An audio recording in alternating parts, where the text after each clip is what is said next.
जाति को दिखा करके बेनिफिट ले लिए, बदले में आप जाति को क्या देते? कुछ भी नहीं देते हैं। अगर दवाई का जरूरत दिनों दिन बढ़ रहा है, इसका मतलब तो दवाई सही नहीं है, बीमारी बढ़ रही है, वो काम नहीं कर रहा है दवाई। पीछे जाने का होड़ लगा हुआ है सब में, तो हम तुमसे पिछड़ा, वो कहता हम तुमसे भी पिछड़ा, और जो ज्यादा पिछड़ा है उसको ज्यादा मदद दीजिए, जो ज्यादा वंचित है उसको ज्यादा मदद दीजिए।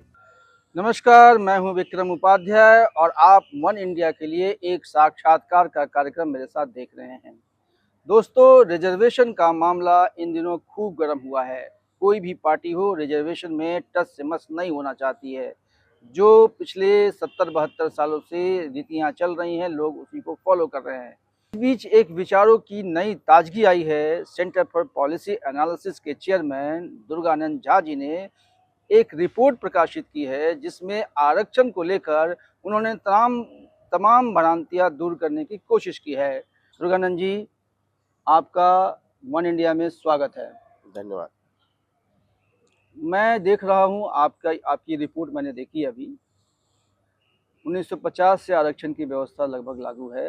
74 साल में आरक्षण की जिस व्यवस्था में लोग हैं, आपका ये आकलन है कि ये व्यवस्था जो है ठीक से नहीं चली और इसका जो एक लक्ष्य रखा गया था, वो लक्ष्य कभी भी पूरा अभी तक नहीं हुआ है।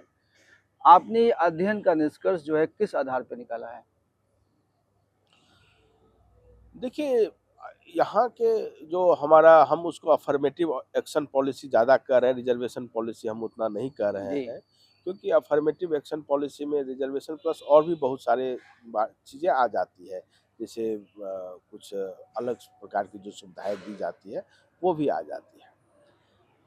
देखिए, प्रॉब्लम यहाँ दो है। पहला, अफर्मेटिव एक्शंस जो है उसका वैलिडेशन, वो जो अपने को जस्टिफाई किस आधार पर करे। हमारा अफर्मेटिव एक्शन होना चाहिए, वो एक कंपनसेशन के तौर पर नहीं होना चाहिए। लोग उसको एक कंपनसेशन के तौर पर देख रहे हैं।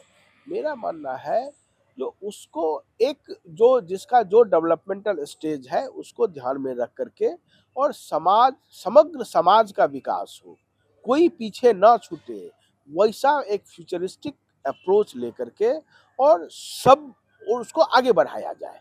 उसका वैलिडेशन जो है वो 3000 साल वाला जो है वो नहीं रखा जाए, फ्यूचर को देख करके आगे बढ़ा जाए। कैसे फ्यूचर में उसको आगे बढ़ाना है, कैसे हमारे समाज में कोई पिछड़ा ना रहे, कोई गरीब ना रहे, कोई वंचित ना रहे, इस भावना से जो है हम जो है इस अपने पॉलिसी को लागू करें, और जो ज़्यादा पिछड़ा है उसको ज़्यादा मदद दीजिए, जो ज़्यादा वंचित है उसको ज़्यादा मदद दीजिए। यहाँ एक सवाल मैं पूछूंगा।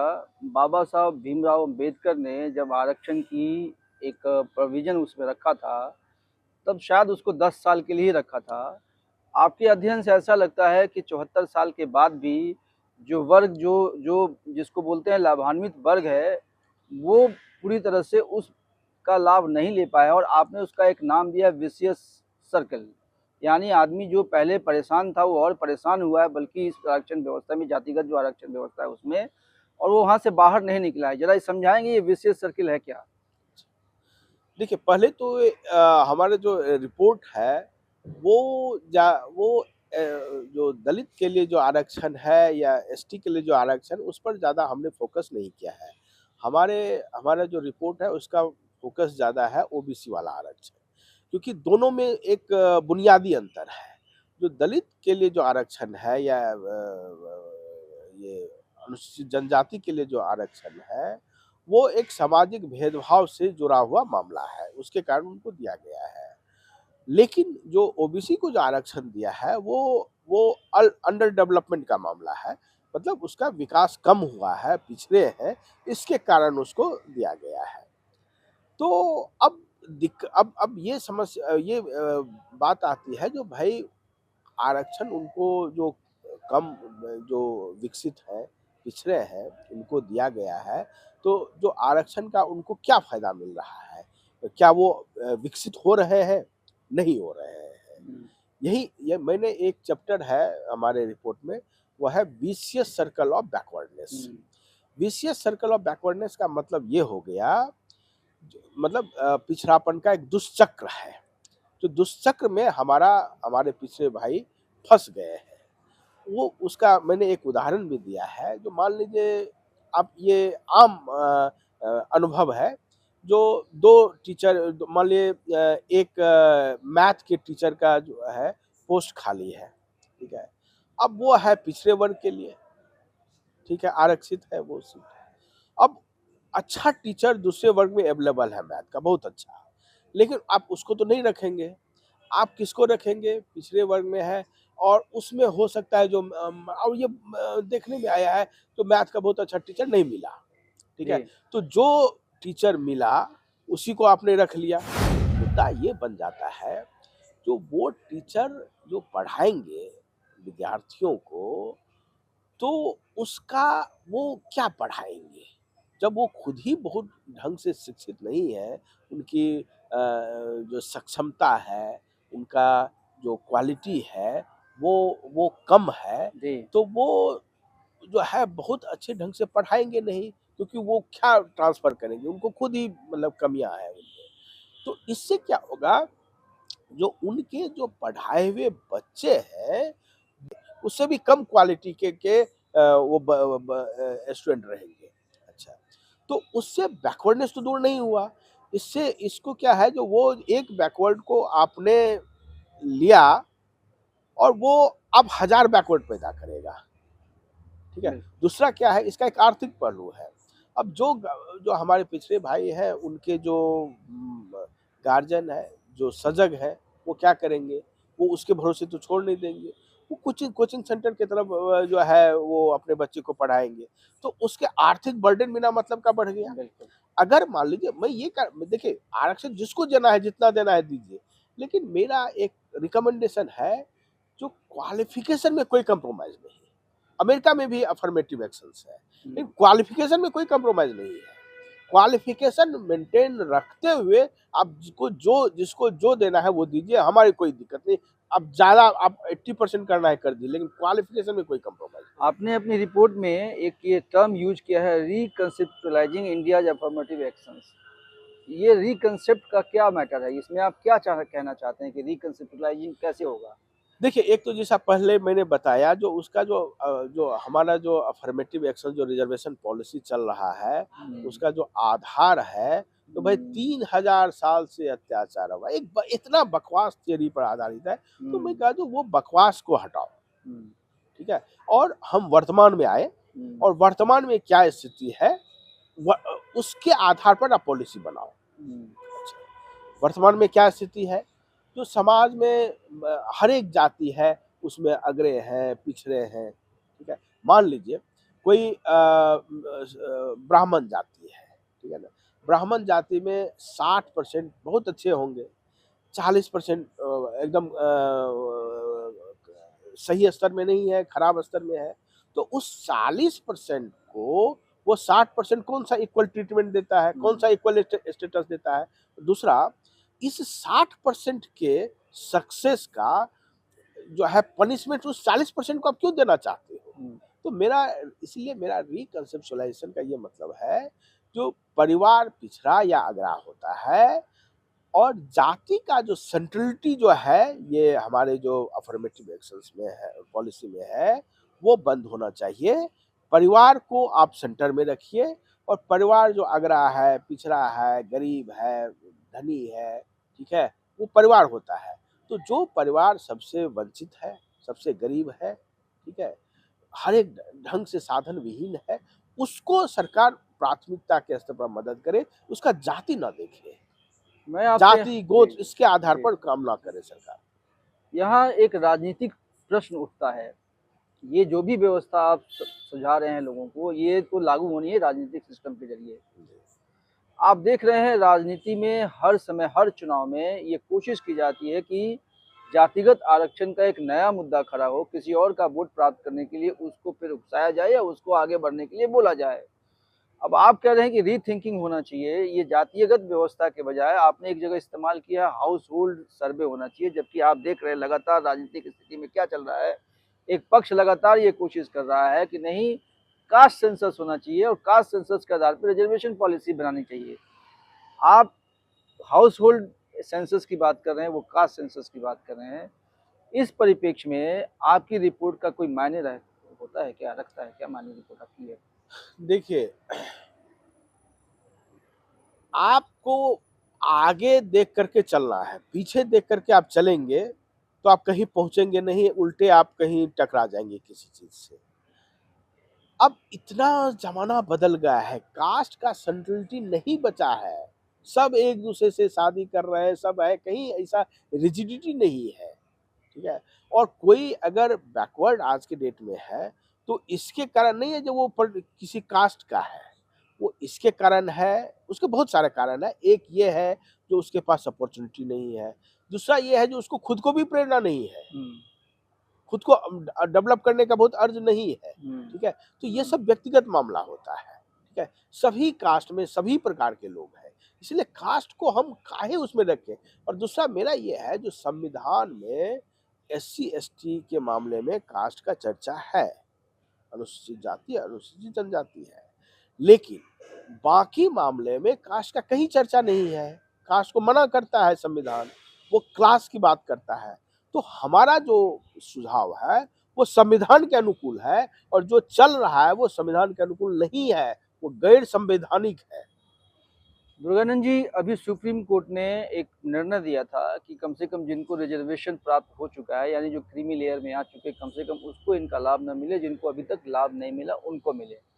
लेकिन आप देखेंगे सरकार भी, अन्य विपक्षी दल भी लगातार इसको लेके आवाज उठाने लगे और सरकार ने तुरंत कह दिया कि भाई ये हम नहीं मानते हैं। तो जो आपका जो एक सकारात्मक सुझाव है, जो प्रोग्रेसिव एक तरीका है, उसको इनिशिएट कौन करेगा? देखिए, हम कोई गवर्नमेंट तो हमें अपॉइंट किया नहीं था, जी। हमने खुद इनिशिएटिव लिया जी। और पब्लिक के सामने, भारत की जनता के सामने मैंने अपना एक पर्सपेक्टिव रखा है। जो भाई आप सोचिए, समझिए और मैंने रिपोर्ट में भी लिखा है जो ये देश केवल राजनीतिज्ञों का नहीं है, इस देश में हम सब की हिस्सेदारी है। बिल्कुल। पूरे देश के भविष्य को राजनीतिज्ञों के भरोसे नहीं छोड़ा जा सकता है। जो इंटेलेक्चुअल्स है, जो बाकी जो विभिन्न प्रोफ़ेशन में जो काम करने वाले लोग हैं, किसान हैं, मज़दूर हैं, सबकी भागीदारी सबका स्टेक है इस देश में। तो इसीलिए हम आम जनता के लिए, इस देश की जनता के लिए मैंने एक पर्सपेक्टिव रखा है और जनता जब जागरूक होगी, वो कहेगी जो नहीं ये सही है, इसको लागू करो, तो राजनीतिक तो बाद हो जाएँगे फिर। राजनीतिक तो बस पब्लिक का मूड क्या है उसके अनुसार वो लोग काम करते हैं। मैंने एक सुझाव दिया है, एक इंडिविजुअल सोशल रिस्पॉन्सिबिलिटी टैक्स का मैंने सुझाव दिया है। बहुत बढ़िया। जो उसमें जो भी व्यक्ति अपने जाति को दिखा करके रिजर्वेशन लिया है, उस व्यक्ति को सरकार का जो टैक्स है, वो टैक्स देने के बाद अपने उसका जो नेट इनकम है, उसमें से 5% उस वो जिस जाति से है, उस जाति के लिए काम करने वाली जो संस्था है, कोई जो ट्रस्ट है या कोई जो सोसाइटीज़ है, उसको दे दिया जाए। क्योंकि आप तो जाति को दिखा करके बेनिफिट ले लिए, बदले में आप जाति को क्या देते? कुछ भी नहीं देते हैं। क बहुत केस में तो देखा गया है तो शादी भी दूसरे कास्ट में कर लेता है। तो ये जो है एक अगर आप में बहुत जाति का फीलिंग है तो करिए जाति के लिए। जाति के लिए मैं और लोगों को कहता हूँ आपको बहुत जाति का प्रति बहुत प्रेम है, तो जाति के लिए ट्रस्ट बनाओ, उसके वेलफेयर के लिए काम करो। तो ये कोई नहीं करने के लिए तैयार है। सब जाति को दिखा करके एडवांटेज लेना है, बल्कि जाति के लिए काम किसी को नहीं करना है। अब एक आखिरी सवाल करता हूं मैं, आपको मालूम है इस टोटल रिजर्वेशन सिस्टम में 10% जो है रिजर्वेशन ईडब्ल्यूएस को, यानी जो आर्थिक रूप से विपन्न लोग हैं उनके लिए है। आपकी रिपोर्ट, आपका अध्ययन क्या ये सुझाव दे सकता है कि ये जो 10% जो रिजर्वेशन की जो है सीमा बढ़ा के लोग 50%, 60%, 70% तक करने के लिए तैयार हैं, क्या ये जो 10% का रिजर्वेशन, ईडब्ल्यूएस का रिजर्वेशन है, क्या इसकी सीमा बढ़ानी चाहिए? इसमें सभी जातियों के लोगों को शामिल करना चाहिए? देखिए, मैंने तो उसमें कुछ घटाने का ही दिया है सुझाव। हाँ। मैंने 10% को कहा है जो 7.5% कर दीजिए, जी। ठीक है? और जो ओबीसी रिजर्वेशन है अभी का, तो उसको मैंने हटाने का किया है जो वो नहीं होना चाहिए और जाति के आधार पर नहीं, बैकवर्डनेस का जो केंद्र है वो गाँव है, ठीक है? गाँव में जो 2 कैटेगरी मैंने किया है, गाँव में जाकर मतलब ग्रामीण क्षेत्र में 2 मतलब परिवार के आधार पर सबको रिजर्वेशन दीजिए। जो बैकवर्ड फैमिली है उसको 9% दीजिए, जो मोस्ट बैकवर्ड फैमिली है, बहुत ज़्यादा वंचित जो है उसको 11% दीजिए और किसी भी कीमत पर आप रिजर्वेशन को जो है 50% से ज़्यादा आगे मत बढ़ाइए। क्योंकि देखिए कोई दवाई जो है इफ़ेक्टिवनेस उसका पैमाना ये है किसी दवाई का, जो दवाई का ज़रूरत कम हो। अगर दवाई का ज़रूरत दिनों-दिन बढ़ रहा है, इसका मतलब वो दवाई सही नहीं है, बीमारी बढ़ रही है। बढ़ रही है, वो जी। काम नहीं कर रहा है दवाई। तो हुँ। वही मैंने कहा जो रिज़र्वेशन पॉलिसी का सक्सेस इसमें है, जो धीरे-धीरे इसकी ज़रूरत कम हो।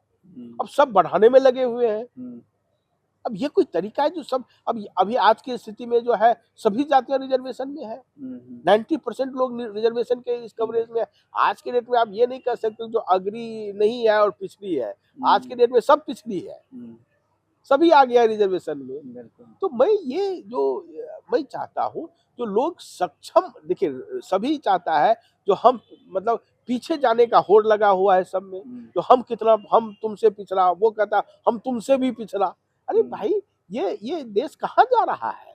जब पिछड़ेपन का होड़ लगा हुआ है, जी, देश को आगे जाने की सोचना चाहिए। हम हुँ, वो आगे है, हम उससे भी आगे बढ़े। हुँ, ये रेस होनी चाहिए, ना कि हम पिछड़ा हम तुमसे भी पिछड़ा है, इसका होड़ लगा हुआ है।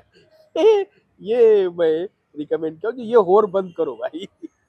दुर्गानंद जी इस रिपोर्ट को लेकर क्या आपकी आगे की योजना क्या है? क्या इसको सांसदों के बीच में, प्रधानमंत्री कार्यालय में देखिए मैं माननीय प्रधानमंत्री जी को, माननीय राष्ट्रपति को, माननीय सुप्रीम कोर्ट के चीफ जस्टिस को, माननीय वित्त मंत्री जी को हुँ, और माननीय जो सामाजिक न्याय और जो अधिकारिता मंत्री है, सोशल हुँ, जस्टिस एम्पावरमेंट मिनिस्टर है, हुँ, उनको मैं फॉर्मली जो है वो हुँ, सबको दूंगा।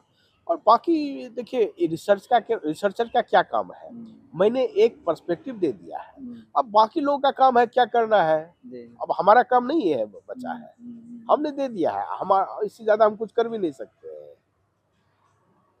ये दुर्गानंद झा जी थे, जिन्होंने एक नई परिभाषा दी है आरक्षण की व्यवस्था की, या कह सकते हैं इन्होंने कहा कि व्यवस्था बदलने की। दुर्गानंद जी झा 25-30 सालों से रिसर्च के काम में बहुत ही तन्मयता से लगे हुए हैं। आप प्लानिंग कमीशन के साथ भी जुड़े हुए हैं, पंचायती राज मंत्रालय के साथ भी जुड़े हुए हैं और आजकल कई सालों से वो एक स्वतंत्र रिसर्चर के तौर पर काम कर रहे हैं।